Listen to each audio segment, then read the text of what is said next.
अय जवान, तेरी सेवा की इस देश को सख्त जरूरत थी, असं म्हणावंसं वाटतं. महादेव नाझीरकर, इंदापूर तालुका, मराडेवाडी. पहा मित्रांनो, आता पोलीस भरतीच्या अनाऊन्समेंट झाल्यात. 1500-1600 जागांसाठी भरती प्रक्रिया सुरू होईल. मोठ्या कष्टाने ही वर्दी मिळते.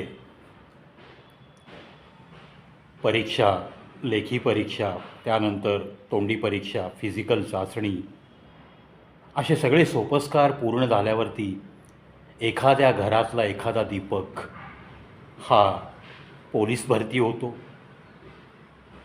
त्याच पद्धतीने कधीकधी मिलिटरीमध्ये भरती होतो, कधीकधी CRPFमध्ये जातो.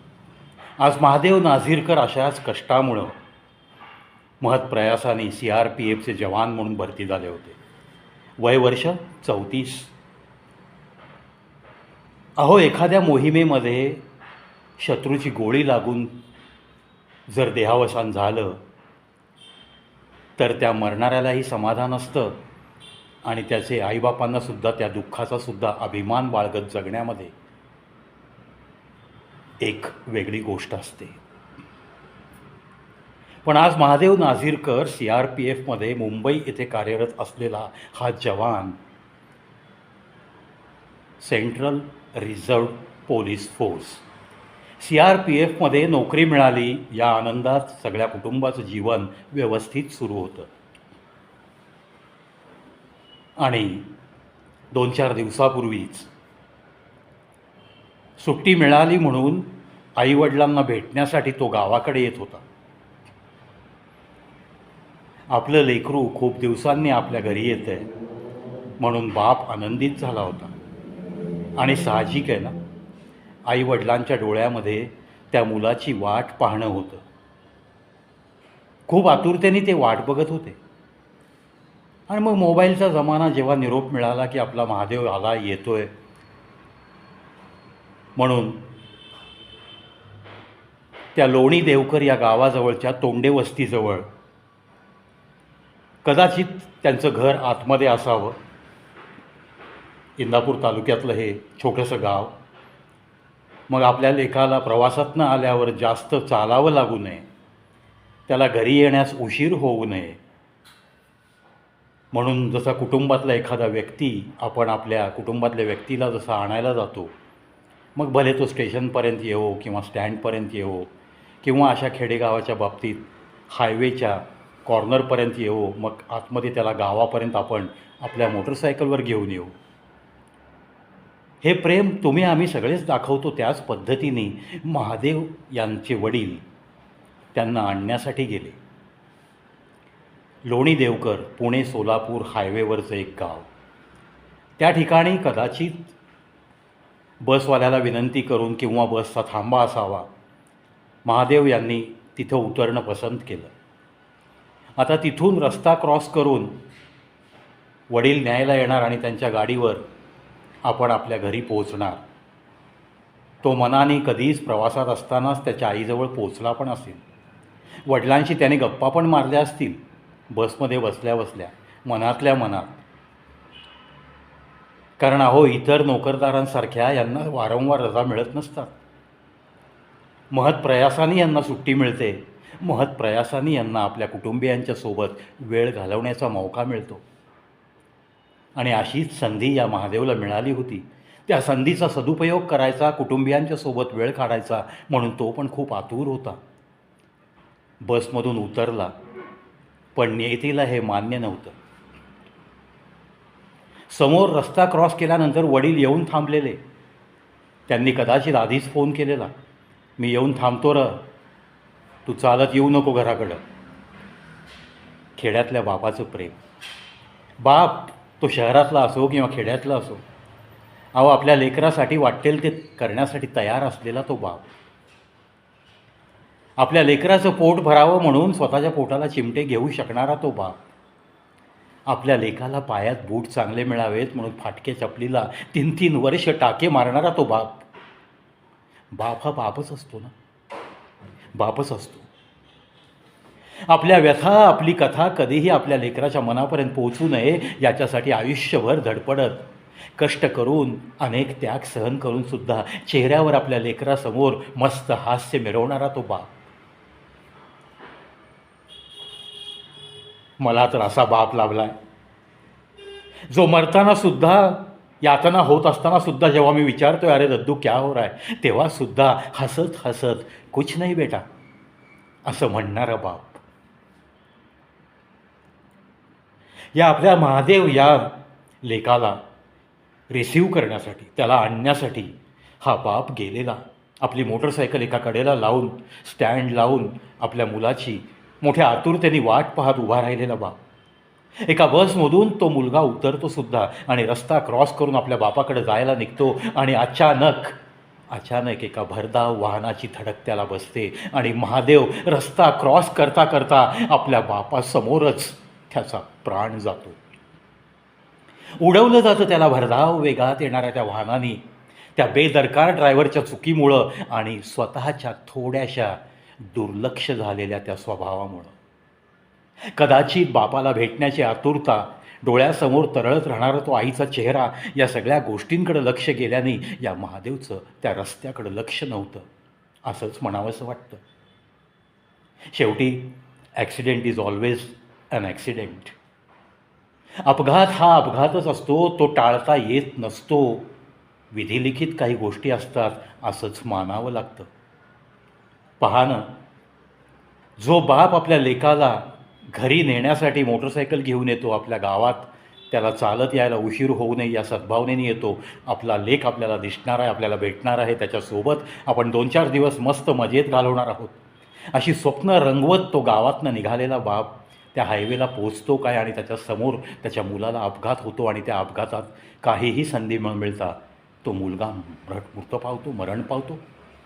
काय यातना झाल्या असतील त्या बापाला.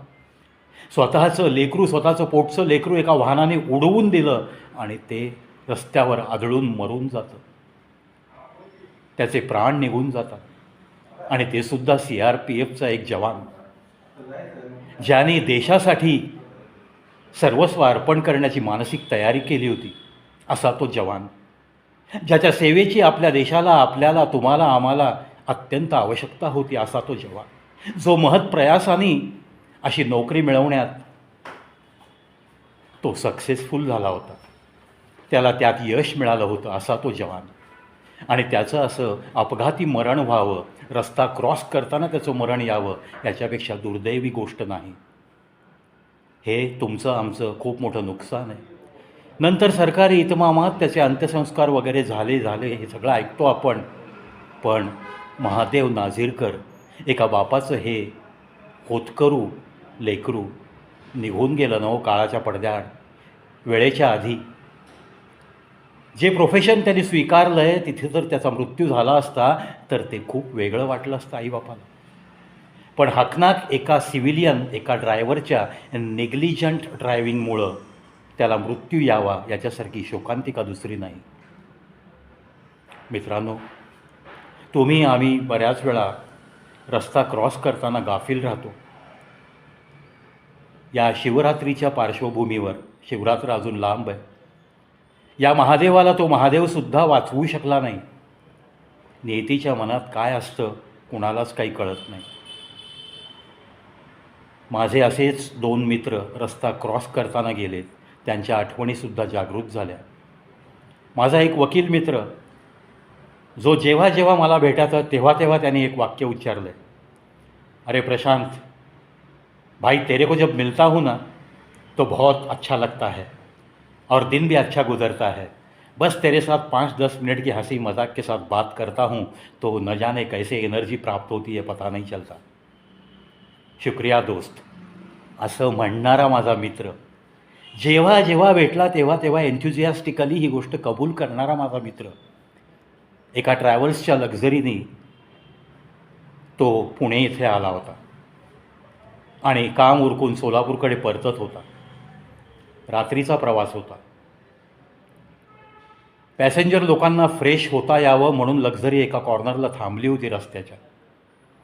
तो फ्रेश व्हायला म्हणून गेला रस्ता क्रॉस करून, आणि येताना आपल्या आपल्या लक्झरीत बसण्यासाठी तो परतत असताना त्याला एका भरधाव बसनी उडवलं. 7 फूट उंच तो उडाला होता आणि उडून पडला. Head injury, on the spot death. असा दुसरा मित्रसुद्धा एका ट्रकच्या धडकेने गेला आहे. घरापासून 10 फुटावर, घरापासून रस्ता क्रॉस करताना भरधाव वाहनाची धडक काय लागते, आणि वयाच्या 40व्या वर्षी तो घराच्या समोर 20 फुटावर मरून काय पडतो. आईबापांचा त्या दिवशीचा आकांत मी अजून विसरू शकत नाही. अजून एक माझ्या मित्राचं उदाहरण मी तुम्हाला देऊन सांगतो. पुण्यामध्ये काही कामानिमित्त गेला आणि कपडे लॉन्ड्रीत टाकण्यासाठी मुलाच्या फ्लॅटमधून खाली उतरला. रस्ता क्रॉस केल्यावर लॉन्ड्री आहे म्हणून इस्त्रीला टाकण्याचे कपडे हातामध्ये धरले.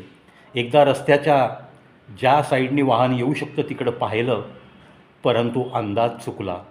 रस्ता क्रॉस करण्याइतका त्याच्याकडं वेळ नव्हता आणि ते वाहन त्याला येऊन धडकलं. नशीब बलवत्तर की पायाच्या फ्रॅक्चरवरती निभावलं, परंतु कायमचं अपंगत्व घेऊन तो आजही जगतोय. तो स्वतः पण तो अपघात विसरू शकत नाही आणि ती घटना मीसुद्धा विसरू शकत नाही. आणि म्हणूनच ही घटना जेव्हा समजली मला, लोणी देवकर तोंडेवस्तीच्या समोर महादेव नाझीरकर, एका बापाचं CRPF जवान झालेलं लेकरू ऐन 34व्या वयात हकनाक गेलं. खेद वाटतो.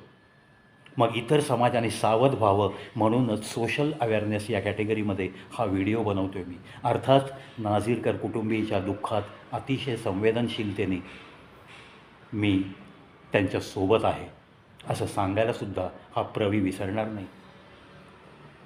जेव्हा मला वेळ मिळेल, जेव्हा शक्य होईल, तेव्हा मी नक्कीच या नाझीरकर कुटुंबीयांची लवकरात लवकर भेट घेण्याचा प्रयत्नही करीन. कारण देशाचं एक नुकसान असतं. एखादा CRPFमधला, एखादा आर्मीमधला, एखादा पोलीसमधला असा एखादा जबाबदारी व्यक्ती हकनाक अपघाताने निघून जाणं हे अतिशय मोठं नुकसान आहे.